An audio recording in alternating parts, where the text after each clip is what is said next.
بسم اللہ الرحمن الرحیم۔ السلام علیکم۔ ٹائٹن ابدوز کے سیاحوں کو بچانے کی امیدیں ختم ہوتی جا رہی ہیں۔ امریکی کوسٹ گارڈ کا کہنا ہے کہ تلاشی مہم میں شامل ایک کینیڈیائی طیارے کو لاپتہ ہو جانے والی ٹائٹن ابدوز سے کچھ آوازیں سنائی دی ہیں، لیکن ابدوز میں موجود 5 افراد کی خاطر آکسیجن اب صرف چند گھنٹے کے لیے ہی باقی رہ گئی ہے۔ امریکی کوسٹ گارڈ نے ٹویٹر پہ بتایا ہے کہ شمالی بحر اوقیانوس میں غرقاب جہاز ٹائٹینک کی سیر کو جانے والی لاپتہ ابدوز کی تلاش کا کام اب بھی جاری ہے۔ اس جہاز پر 2 پاکستانیوں سمیت 5 افراد سوار تھے۔ اتوار کے روز روانگی کے 2 گھنٹے سے بھی کم وقت کے اندر ان کا زمین سے رابطہ منقطع ہو گیا تھا۔ بیان میں کہا گیا ہے کہ ایک کینیڈیائی طیارے کو تلاشی کے دوران زیر سمندر کچھ آوازیں موصول ہوئی ہیں، جس کے بعد ان کے مقام کا تعین کرنے کی کوشش کی جا رہی ہے۔ یہ ابدوز کے لاپتہ ہو جانے کے بعد سے اب تک کی سب سے امید افزا خبر ہے۔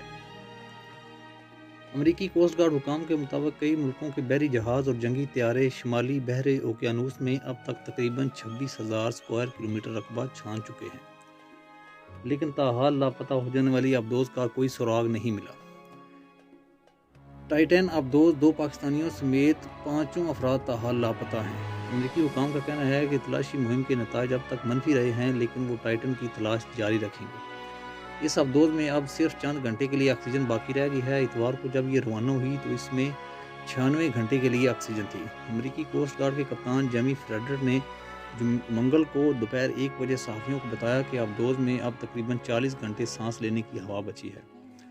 جوں وقت گزرتا جا رہا ہے، ابدوز پر سوار سیاحوں کے لیے خدشات میں اضافہ ہوتا جا رہا ہے۔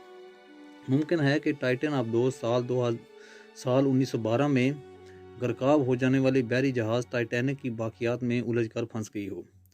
ٹائٹن نامی اس سیاحتی ابدوز پر پائلٹ اور اوشین گیٹ کمپنی کے CEO اسٹاکٹن رش، فرانسیسی بحریہ کے سابق اہلکار پال ہنری کے علاوہ ایک ارب پتی برطانوی مہم جو ہمیش ہارڈنگ اور پاکستان کے کاروباری خاندان کے فرد شہزادہ داؤد اور ان کے بیٹے سلیمان شامل ہیں۔ خبر رساں ادارے کے مطابق 48 سالہ شہزادہ داؤد اور ان کے بیٹے سلیمان کے خاندان نے ان کی ابدوز پر موجودگی کی تصدیق کی ہے۔ شہزادہ داؤد اینگرو کے وائس چیئرمین ہیں، جو پاکستان کے سب سے بڑے اداروں میں سے ایک ہے۔ وہ برطانیہ میں مقیم اور SETI انسٹی ٹیوٹ میں ٹرسٹی بھی ہیں۔ کورونا کی وبا کے دوران شہزادہ داؤد کے والد حسین داؤد، جو پاکستان کے دولت مند ترین لوگوں میں سے ایک ہیں، وبا کے خلاف کام کے لیے 3 ملین پاؤنڈ کے مساوی رقم دی تھی۔ اتوار کے روز روانگی کے 2 گھنٹے سے بھی کم وقت کے اندر ٹائٹن ابدوز کا زمین سے رابطہ منقطع ہو گیا تھا۔ ٹائٹن ابدوز کے ساتھ ہوا کیا ہوگا؟ سائنٹیفک امریکن نامی ویب سائٹ کے مطابق بہترین صورتحال یہ ہو سکتی ہے کہ ٹائٹن نامی ابدوز کی پاور ختم ہو گئی ہو اور اس کے اندر حفاظتی نظام ہوگا جو اسے سطح پر واپس آنے میں مدد کرے گا۔ بدترین صورتحال یہ ہو سکتی ہے کہ اسے اپنے دباؤ میں تباہ کن اضافے کا سامنا کرنا پڑا۔ ایسی صورت میں اس کے پھٹنے کا خطرہ ہے۔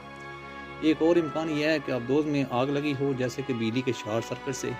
اس سے اس کا برقی نظام متاثر ہو سکتا ہے، جو ابدوز کے نیویگیشن اور کنٹرول کے لیے استعمال ہوتے ہیں۔ CBS نیوز کے صحافی ڈیوڈ پوگ نے پچھلے سال اسی ابدوز میں ایسا ہی سفر کیا تھا۔ ان کا کہنا ہے کہ ابدوز میں بیرونی رابطے کے 2 سسٹم ہیں، ایک ٹیکسٹ میسج کا سسٹم جو سطح آب پر موجود بحری جہاز کو پیغام بھیج سکتا ہے، اور دوسرا سیفٹی پنگ کا نظام، جس کے تحت خود کار طور پر ابدوز ہر 15 منٹ بعد پنگ کیا جاتا ہے، جس سے پتہ چلے کہ سب میرین کام کر رہی ہے۔ یہ دونوں ہی نظام ابدوز کے سمندر کی سطح کے نیچے چلے جانے کے 1 گھنٹہ 45 منٹ تک کام کرتے رہے۔ انڈونیشیا کی لاپتہ ابدوز کی تلاش میں امریکہ سمیت کئی ممالک شامل ہیں۔ ڈیوڈ پوگ نے CBS نیوز کو بتایا کہ اس کے 2 ہی مطلب ہو سکتے ہیں کہ یا تو سب میرین کے سسٹم بند ہو گئے ہیں یا اس میں سوراخ ہو گیا ہے اور سب میرین پھٹ گئی۔ دونوں ہی ممکنات انتہائی مایوس کن ہیں۔ یونیورسٹی آف ایڈیلیڈ کے ڈائریکٹر ایرل فیوسل کا کہنا ہے کہ سب میرین کا بیرونی سطح سے رابطہ منقطع ہونے کی کوئی اور وجہ بھی ہو سکتی ہے۔ ممکن ہے کوئی ایسی آگ لگی ہو جس سے عملہ بے ہوش ہو گیا ہو۔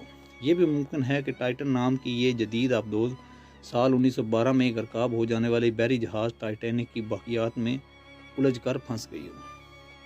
ٹائٹن ابدوز پر سوار 5 افراد 1912 میں غرقاب ہونے والے بحری جہاز ٹائٹینک کی باقیات دیکھنے اور ایک مطالعاتی سیاحتی دورے پر روانہ ہوئے تھے۔